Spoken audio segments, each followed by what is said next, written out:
कोल्हापूर शहरातील रस्ते वारंवार दुरुस्त करूनही पुन्हा पुन्हा खराब होतात, तर काही रस्त्यांच्या नशिबी वर्षानुवर्ष डांबरच येत नाही। अशाच अभागी रस्त्यांपैकी एक म्हणजे सिद्धाळा गार्डन ते फिरंगाई तालीमपर्यंतचा रस्ता। अनेक वर्षापासून या रस्त्याची दुरावस्था झाली असून त्याकडे ना महापालिकेचं लक्ष आहे ना लोकप्रतिनिधींचं। त्यातल्या त्यात गंभीर बाब म्हणजे याच मार्गावरून शाळेच्या वेळेत विद्यार्थ्यांची मोठी वर्दळ असते, मात्र अगोदरच रस्त्याची दुरावस्था, त्यात दोन्ही बाजूला पार्किंग, त्यामुळे या रस्त्याची अवस्था अधिकच दयनीय बनली आहे। रस्ता नव्हे नागरिकांच्या खस्ता या मालिकेत पाहूया या रस्त्याची दुरावस्था।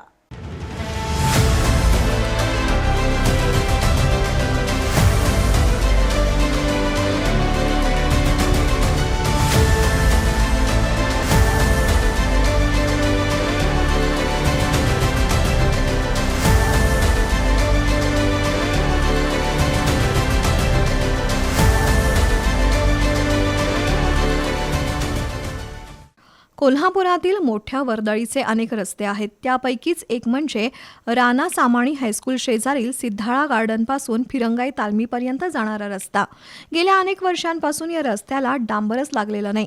रस्त्यावर मोठमोठे खड्डे पडले असून अनेक ठिकाणी रस्ता उखडलाय।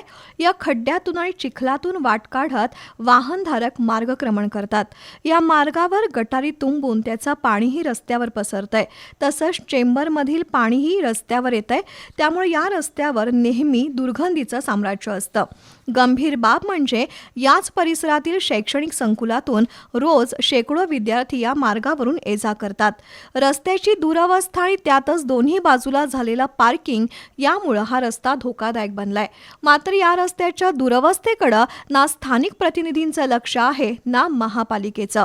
त्यामुळे या रस्त्याला वाली कोण असा प्रश्न निर्माण झालाय। या मार्गावरून रोज ये-जा करणारे शेकडो नागरिक आणि विद्यार्थी यांच्या सुरक्षिततेसाठी किमान महापालिकेनं हा रस्ता दुरुस्त करावा अशी मागणी होतीये।